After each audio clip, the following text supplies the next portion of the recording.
যতই নওশাদ সিদ্দিকী ভাইজানের নামে বদনাম ছড়াও না কেন, বদনাম করতে পারবে না।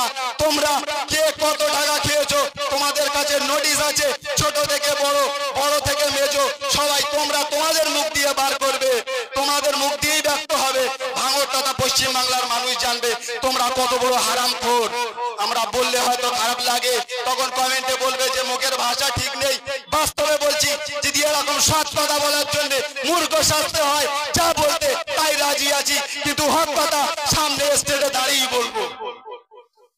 আজকের চুরি করতে করতে তোমাদের জবান এত লম্বা হয়ে গেছো, কই পারোনি তো এরকম একটা দিনে তোমাদের একটা প্রোগ্রাম করার কই প্রয়োজন হয়নি তো? করেছে কি কোন শাসক দল করেছে এরকম একটা প্রোগ্রাম? তারা করেছে, করিনি। কিন্তু আগামীকাল দেখবে আবার পাল্টা প্রতিক্রিয়া নিজেদের মধ্যে হবে। চলো তোমরা লড়াই করো, তোমাদের মধ্যে যেটুকু বাঁচবে 26-এ তাদের সাথে দেখা হবে আমাদের। এসো।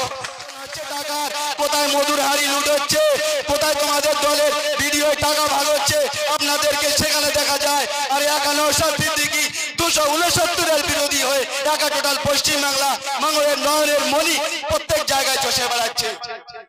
আপনারা যতই বদনাম করতে চাও না কেন, যে সতের পথে থাকে, হকের পথে থাকে, নিজের শিক্ষা খাড়া করে রেখে আমাদেরকে যেরকম শিক্ষা দিয়েছে, তার মনে করতে হবে যে আমাদের মাস্টার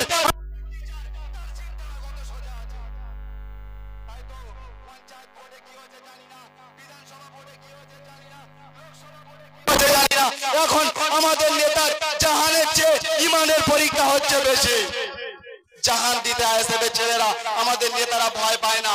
কিন্তু এখন যে ইমানের যুদ্ধ করে, যারা শিক্ষা খাড়া করে রেখে এখনো আমরা লড়াই করে যাচ্ছি, নিজেদের জায়গা টিকিয়ে রেখেছি, এটাই আমরা মনে করি আমরা ভাঙড়বাসী হিসেবে আমরা সফলতা অর্জন করেছি। এসো, তাই যতই নওশাদ